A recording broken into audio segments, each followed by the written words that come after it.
मंडळी, ग्लोबल कनेक्टच्या गेल्या एपिसोडमध्ये आपण बघितलं होतं आंतरराष्ट्रीय स्तरावर घेतलं जाणारं पीक ते म्हणजे बांबू याबद्दल. यावेळी देखील आपण अशाच एका आगळ्या वेगळ्या पिकाबद्दल जाणून घेणार आहोत.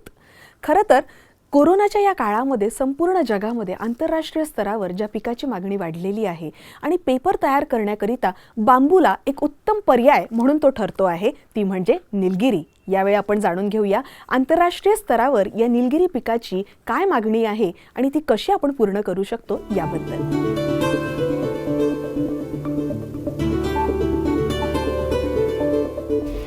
निसर्गाचे संतुलन राखण्यासाठी वृक्ष अत्यावश्यक आहे. पाऊस, आर्द्रता इत्यादी गोष्टी सोबतच अनेक जीवांच्या अस्तित्वाकरिता वृक्ष मोलाचे आधार ठरतात. अशा जीवांमध्ये सर्वात महत्त्वाचा म्हणजे माणूस. वनांच्या बाहेर उगवले जाणारे वृक्ष अपरोक्षपणे वनांचे रक्षण करतात. सोबतच लाकूड आणि कागद उद्योगाकरिता कच्चा माल देखील पुरवतात. या वृक्षांची पाने जमिनीत शोषल्या गेल्याने जमिनीची उर्वरकता वाढते आणि पर्यावरणाला होणाऱ्या लाभांसोबतच शेतकऱ्यांना अतिरिक्त आर्थिक फायदा मिळवून देण्याचे कार्य देखील हे वृक्ष करतात. बिल्ट ट्री टेक लिमिटेड ही भारताच्या सर्वात मोठ्या कागद निर्मात्री बल्लारपूर इंडस्ट्रीज लिमिटेड बिल्ट या कंपनीची पूरक कंपनी आहे. त्याचप्रमाणे 4 बिलियन अमेरिकन डॉलरच्या अवंथा ग्रुपचा एक भाग आहे. बल्लारपूर इंडस्ट्रीज लिमिटेडला BTTL द्वारे वनांच्या बाहेर उगवलेल्या वृक्षांचाच कच्चा माल पुरवला जातो. या मगजदार वृक्षांमुळे सोबत रोपण केलेल्या झाडांची आणि जमिनीचा दर्जा घसरण्याची या दोन्ही समस्यांवर नियंत्रण मिळवता येतं. सोबतच जमिनीची जलसंचय क्षमता आणि उर्वरकता वाढल्याने उत्पन्न देखील वाढतं.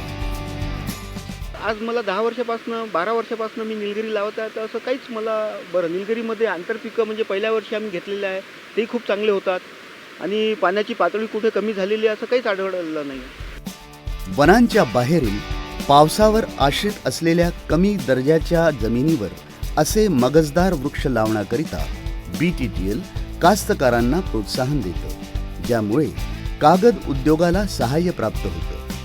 आपल्या ॲग्रो फॉरेस्ट्री प्रकल्पामध्ये 1 हेक्टरपेक्षा कमी जमीन असलेल्या शेतकऱ्यांना BTTL पिकांसोबत असे वृक्ष लावण्याकरिता प्रोत्साहन देतो.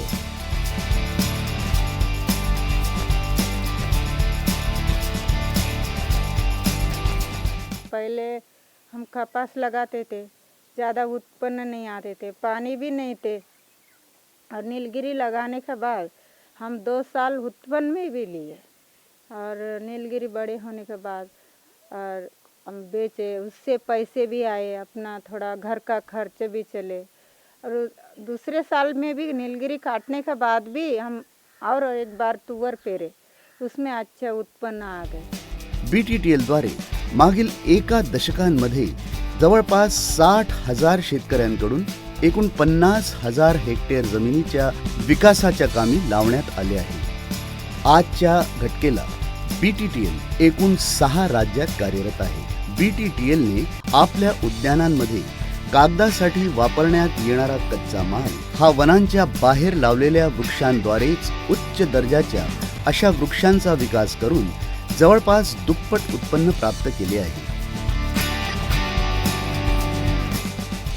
अशा प्रकारच्या महाराष्ट्रात 2 आणि ओडिशा येथे 1 अशा एकूण 3 नर्सरींचे निर्माण केले गेले आहे. जमिनीचे परीक्षण, हवामानाचा अंदाज, स्थानिक परिस्थिती आणि उपलब्ध माहिती यांच्या आधारावर उच्च प्रतीचे वृक्ष विकसित करण्यात येतात. अशा प्रकारे सिंचन नसलेल्या जमिनीवर एकरी 40 ते 50 मेट्रिक टन युकॅलिप्टसचे उत्पन्न घेतल्या जाऊ शकते. पहिले आम्ही कुर्ता, तुडी असं तसं काहीतरी पिकवत होतो. ते जंगल भाग असल्यामुळे तिकडे जंगली जनावर संपूर्ण खाऊनच टाकत होते आणि त्याच्यानंतर तेही उत्पन्न बंदच होऊन गेलं. काहीच नव्हतं पिकत. मग काही नव्हतं पिकत तर ते पडीतच होत्या आणि पडीत असल्यामुळे हे एक निलगिरीचं जे योजना आली आणि त्यानंतर मग हे झाडं लागण झाले तर त्याच्यापासून आम्हाला चांगला भरपूर फायदा झाला ना. मो गଛ ବିକିଲା ପରେ ମୋର ପିଲା ଛୁଆଙ୍କୁ ପାଠ ପଢ଼ାଇବି, ସେଥିପାଇଁ ବୋଲିକରି ଉପର ଲେଭେଲକୁ ନେଇ ସେ कॉलेज पढ़ाई करे सेमानकु जे केमती मनीष करबी बोलिकर मु डॉक्टर करबी बोलिकर मु भाबुची। या वृक्षांना शेतामध्ये वाढवण्यामागे शेतकऱ्यांना प्रशिक्षित करणे हा पण एक महत्त्वाचा हेतू आहे. BTTL तर्फे वन आणि शेती विशेषज्ञांची नियुक्ती केली जाते, जे स्थानिक कर्मचाऱ्यांच्या सहाय्याने सभा आणि कार्यशाळेचे आयोजन करून शेतकऱ्यांना प्रशिक्षण देतात. BTTL शेतकऱ्यांना बिल्डच्या रूपाने तयार गिराहीक उपलब्ध करून देतं. सध्याच्या दराप्रमाणे शेतकऱ्यांना पावसावर आश्रित जमिनीद्वारे 4 ते 5 वर्षामध्ये एकरी 1 ते 1.5 लाख रुपयांची प्राप्ती होते. जलसिंचन उपलब्ध असलेल्या जमिनीवर हे उत्पन्न 4 ते 5 लाख रुपयांपर्यंत पोहोचून जातं. या अतिरिक्त उत्पन्नामुळे शेतकऱ्यांना संपत्ती निर्माण, मुलांचे शिक्षण आणि भविष्यासाठी योजना आखणे सहज शक्य होतं. 100 रुपये आपण बँकेत टाकले तर 5 वर्षात 200 मिळत नाही. परंतु या झाडाला लावताना पेपर मिल्कून आम्हाला 3 ते 6 रुपयामध्ये एक रोपटं मिळालं. ते रोपटं मी लावलं, त्याला पहिल्या वर्षी प्राथमिक खर्च, दुसऱ्या वर्षी काहीच नाही. तर मग असं जगामध्ये कुठलं असं उत्पन्न आहे की जे 100 रुपये टाकले आपण तर 5 वर्षामध्ये 200 रुपये होत नाही. 2008 मसीहार गछ काटिकी आमर जितकी खर्च सब जाइकरी आमको 2 4 लाख टंका मिलला सर. मिललारो आउरी ट्रैक्टर आमर केते पैसा डिपोजिट कर लोन रे आकार आनिछु. आउरी घर केते पैसा खर्च करी घर टिके कली और टीवी आनली सर.